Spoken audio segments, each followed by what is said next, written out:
All right. All right, good afternoon. Couple word programming note. Tomorrow, Imran Riza, the UN resident coordinator and humanitarian coordinator for the United Nations in Lebanon will be here to brief you.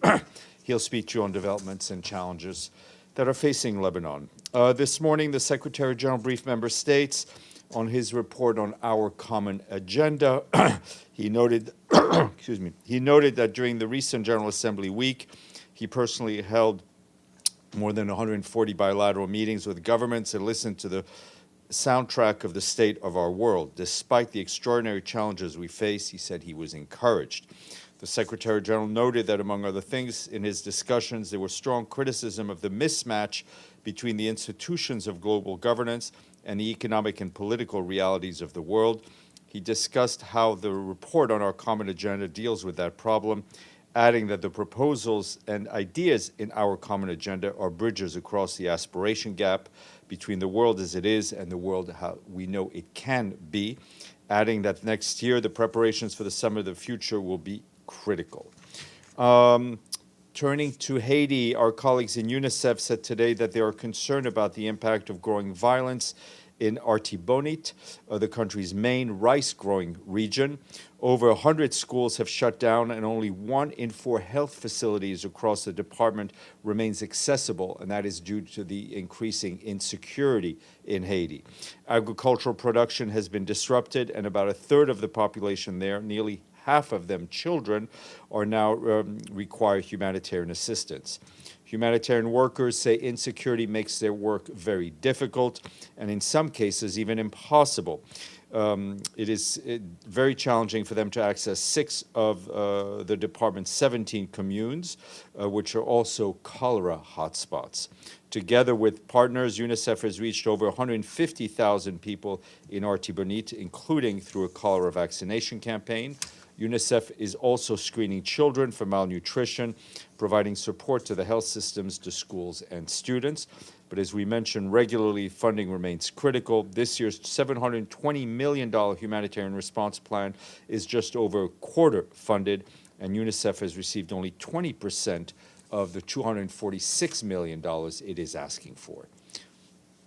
Our humanitarian colleagues in the occupied Palestinian territory report that Israeli forces have tightened movements against restrictions in the West Bank area of Masafer and Yatta, where residents say they are being forced to leave. Since July 7th, 7% of Masafer Yatta's residents have been displaced, with more than 80 people and over half of them children. 1,000 Palestinians remaining there are at risk of forcible transfer. We and our partners continue to provide humanitarian assistance in the area, but that support has been made more difficult in recent years due to Israeli restrictions. And our colleagues at the UN Conference for Trade and Development, UNCTAD, warned that of a stalling global economy, with growth growing in most regions from last year and only a few countries bucking the trend. In its Trade and Development Report 2023, UNCTAD called for a change in policy direction, including by leading central banks and accompanying institutional reforms promised during the COVID-19 crisis to avert a lost decade. UNCTAD notes that the global economy is at a crossroads where divergent growth plans, widening inequalities, growing market concentration, and mounting debt burdens cast shadows on its future. The report, which is available online, spotlights these pressing issues and underscores the need to address them urgently. I have been asked about the whereabouts of Ramesh Rajasingham, the director of coordination for OCHA, our humanitarian branch, and I can tell you that he is in Yerevan in Armenia today. There he's meeting with officials as well as the national and international response actors, including the UN country team, community representatives, and refugee families to discuss humanitarian issues and how we can best support the government of Armenia as it responds to this crisis. 2 international days today. First is World Post Day. The day reminds us that the postal system has long served as a cornerstone of connectivity across the globe. In his message, the Secretary General says In today's digital world, the fundamental role of the post remains key, and it is also not a day, but a week. Sherwin's looking at me like, what are you talking about? It's World Space Week. Yeah, he's staring into the stars, which celebrates the contributions of space science and technology for the betterment of all mankind. Speaking of all mankind, Edie. Thank you. Yes. How about all womankind? All womankind, exactly. I just want to make sure you're paying attention. Yeah.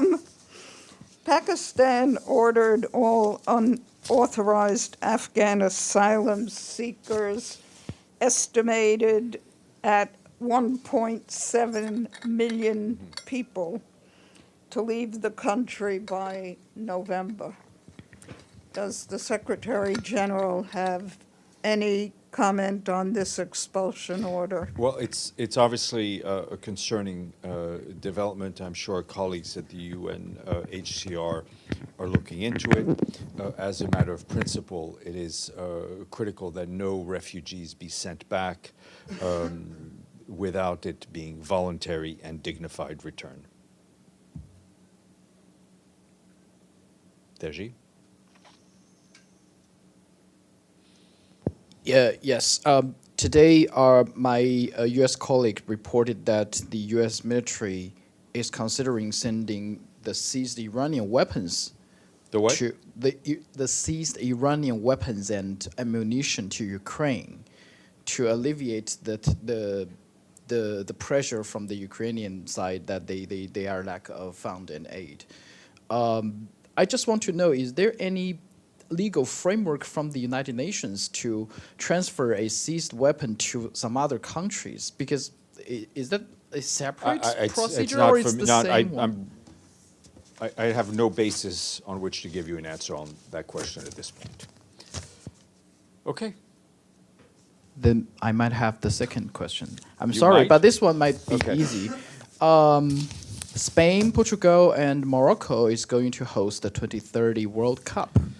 And the first three opening matches will be played not in those three countries, but Uruguay, Argentina, and Paraguay. What's your expectation for this quite sophisticated arrangement? Because you are a soccer fan, as I understand. That France wins. That's my expectation. Okay. On that note, all right. See you tomorrow. Yeah, sorry. Well, it's not my fault. You know, you control the length of the briefing, not me. I wasn't fast enough to formulate my question, but like, I will ask you tomorrow. Yeah. Take your time.